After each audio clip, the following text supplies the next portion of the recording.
It's still a little bit yellowy though, to be honest. If you look. Yeah, weird though. Yeah, Yeah. that is. See if we can work your magic on. Yeah, let me see what I can do. Let me see what I can do with it, to be honest. This is a detailer. His name is Imi. He did the R8.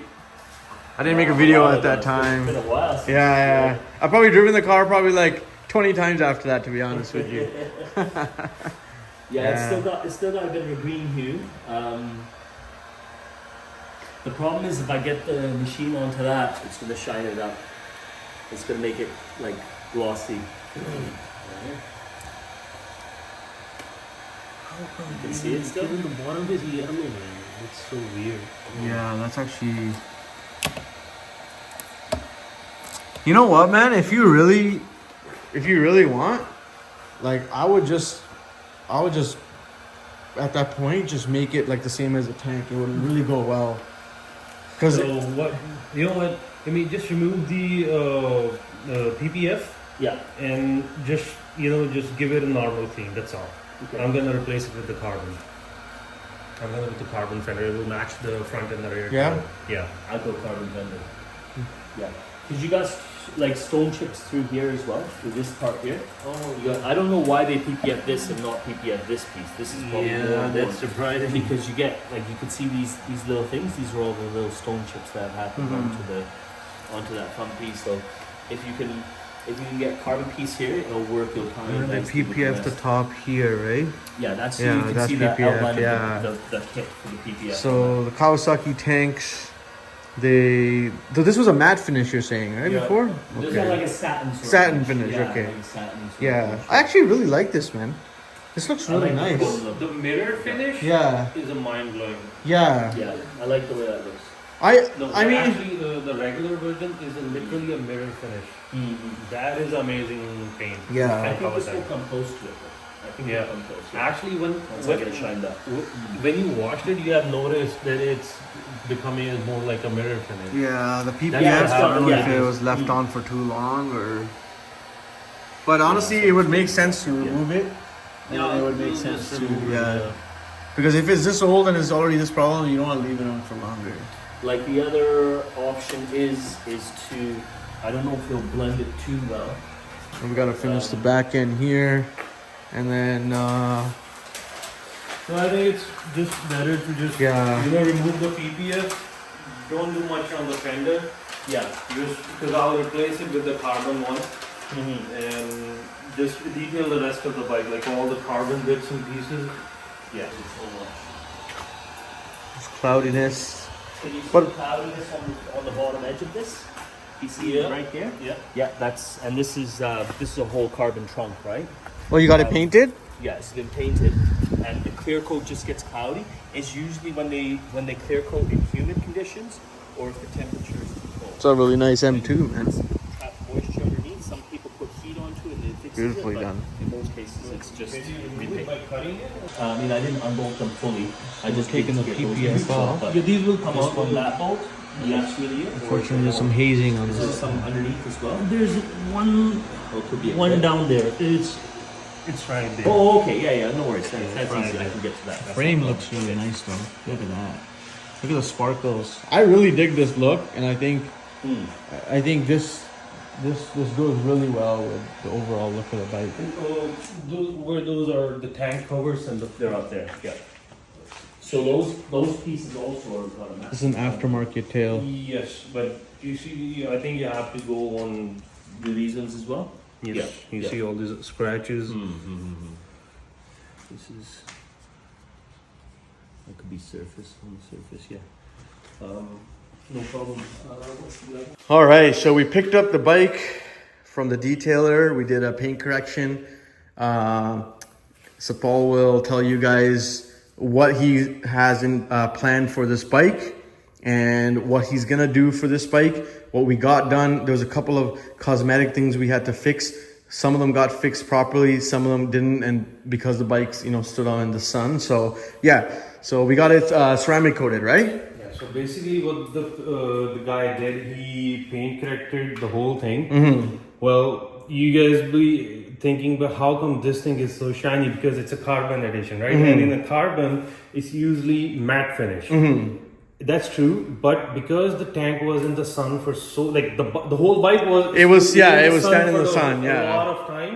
So it was no point, like there was no way to restore that matte finish. Mm-hmm. So the only thing we decided to just run it, and the finish it came now, it's really nice. So if you guys notice, it's like a sparkle. It's really like if I put a light through it, Yeah, it's crazy. It's amazing. This is OEM And paint. this is all OEM sparkle. Yeah. So what we did was we removed the matte finish on the tank and the matte finish on the front fender, and this is the front fender now.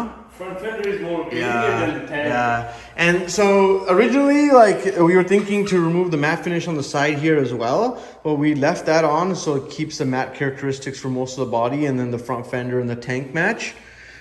His idea is to put the carbon cover, right? Yeah, so we're gonna put a carbon cover which gonna cover all the way here. Yeah. Because there's some still Yeah, some residue in the. So this right here is because it's a Kawasaki paint problem. Yeah. A lot of H2's experience is some sort of oxidization. I don't know if I can catch it clearly. You can and see it you in can see it in certain certain angles. angles. Yeah. So we're gonna put a carbon cover that comes up to this half that gets covered, and then the paint correction by Imi was done on the carbon as well. There's no scratches on it, and he did a ceramic. So if you notice. And the plan for this bike now, Buddy's gonna put what he said, I think, new carbon in the back. This piece, the side piece right here, and this piece too, or no? Yeah, this piece too. Probably Okay. not the side. Okay. The main subframe. Oh, that's the main subframe. Yeah. Okay. So that piece right there. But subframe is also available in full carbon, but people have noticed it's breaking, and a heavy guy like me, it's not recommended. Yeah. Okay. No, I mean, the bike. As I said, we bought it off of a good buddy of ours. He would park it outside at work, and the problem was because of the sun. If you notice the tank grips, they left a mark there as well. So we're not concerned because we didn't want to burn through the paint. So we did the little best we could with the paint correction. So the whole bike got paint corrected ceramic, and then as I said, the marks on there, they're not really going to be noticeable once the cover's on, and otherwise the bike's looking amazing. And I have told him to put it back up to stock. Stock, right? We're gonna put it back to the stock, Yeah. right? Definitely. Yeah, so and then I think he's going to polish the exhaust. Yeah, I'm gonna remove the whole exhaust in winters and get it repolished. Yeah. So it's brand new. And he's going to put carbon heel guards. And full titanium dress up. And yeah, full titanium bolts, because there's a couple of bolts that I guess from the vibration that have come off. And the frame is, look at the sparkle in the frame, guys. Very hard to capture on camera, but it's insane. So the plan on the bike is to get it back to like OEM plus type of finish. And yeah, so this has a little bit of work done to it. We'll get to that another time. But overall, Imi, you killed it. You follow him on IG. His IG is it's Imster, but we'll link it. We'll link it in the bio. And yeah, the bike itself is got brand new tires on it. He did the wheels, ceramic the wheels, and as I said, it just every little part has been restored and finished now, up to the casings and the little nooks and crannies. Guy literally cleaned all the way underneath. Like Yeah. I remember seeing this bike, like the bottom was too dirty, but now literally it's like the bike just came off the crate. Look at that, and look at the bottom of the oil pan. Looks cleaner than it probably came from factory. Yeah, so hey, did a good job, I think. And overall, I mean, for a bike that's been ridden a little bit and parked out in the sun, the previous owner, he didn't have the option to wash it that often either. And the last thing was the front fender was PPF, right? Yes, Yeah. it was PPF, but the PPF turned a bit of a Yeah. yellowish green. When was it PPF? What time? Like what year, sorry? So, original owner bought this bike. This is a 2019. Okay. So, the original owner who bought it in 2019, he got the bike PPF and ceramic coated right out of the showroom. Okay. So there you go. The That's probably front why. is still PPF. That's Okay. the original from 2019. Okay. Fender was also PPF. I noticed that the PPF It's a pre-cut. Yeah, it's pre-cut, but it on carbon fiber, PPF doesn't really, like, you don't see as much fading in even color. And because I have the same thing with the R8, like I have PPF on this carbon, and it's from when I picked it up, and then from there, the owner did it in 2010, and the PPF still looks brand new. I think it has to do something with the Probably the OEM carbon. Yeah. Because I think because they use a better quality clear coat rather than some of the, like, if you can notice, I don't know if camera's gonna pick it up or not, but at a certain angle you can notice some kind of a haze. Yeah, that's normal. Because of the not so good quality of clear coat. Yeah. And the seat is aftermarket or is this original? No, that's from the company out of Montreal. What's that company called? It's a big famous company. It's the seat cover and the gel padding. Okay, I got you. They make it for the S1K as well. Yeah. Okay. Well, stay tuned. We're gonna work on this bike over the winter as well. Try to restore it, but we have to lift it back up to stock OEM suspension. Fastest bike in the world. And it's not done yet. It's not done yet. Hold on. It's not done yet. So, you rode it back from Imi to here. So okay. I'm gonna tell you something funny. Okay. So I'm used to the S1K over here. And for me, the S1K is a lot of power. I think for the street, it's more than enough. And I typically don't try to ride these type of bikes because first of all, you get like really used to that power and you can't go as big you've experienced. So I had to pick this bike up, and let me tell you, every corner, every turn, every pull, every gear shift, my heart was like,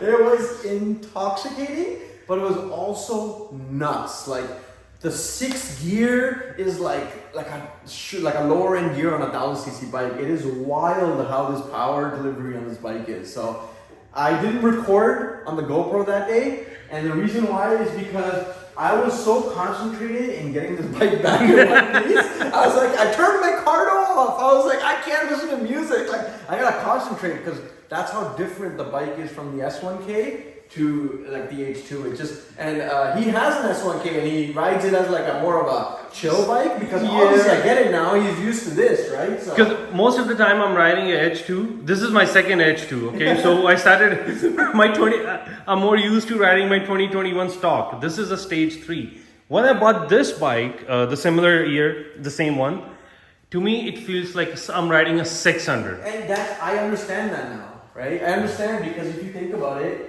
you're riding something in 6th gear. When you do a pull, it pulls like this thing does in like 2nd and 3rd gear. If you do 6th gear pulls on these bikes, it takes time. It's not going to be super quick, but the power delivery on this bike was just insane. It's so linear so linear and stable and smooth at high speeds.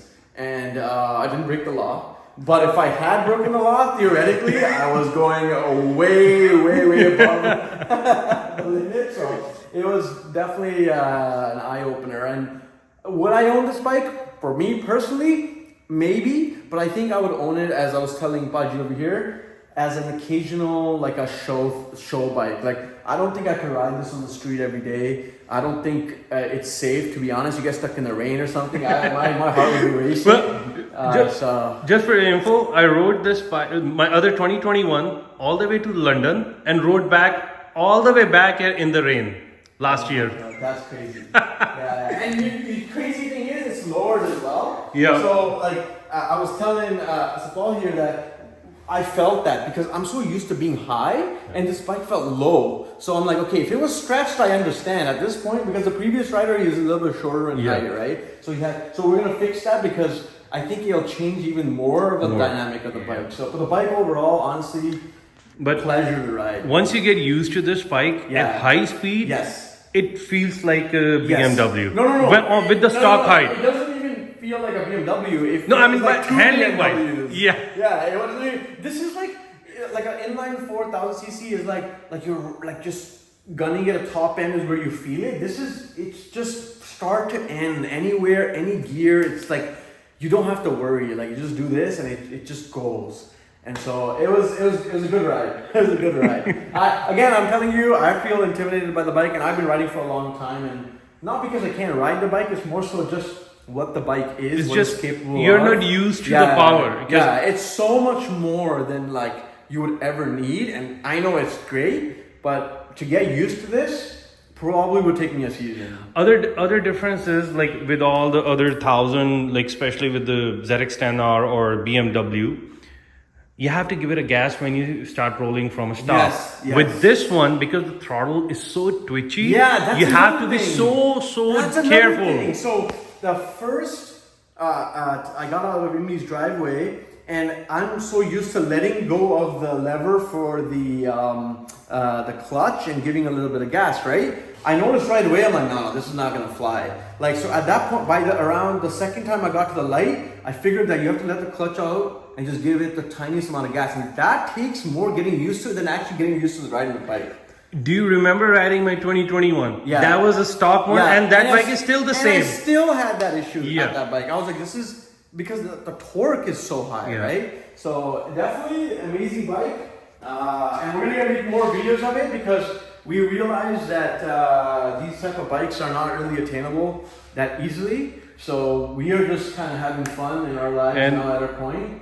So probably we're gonna have one more Yeah. next year Yeah, because yeah. we Yeah. just figured it out that Yeah.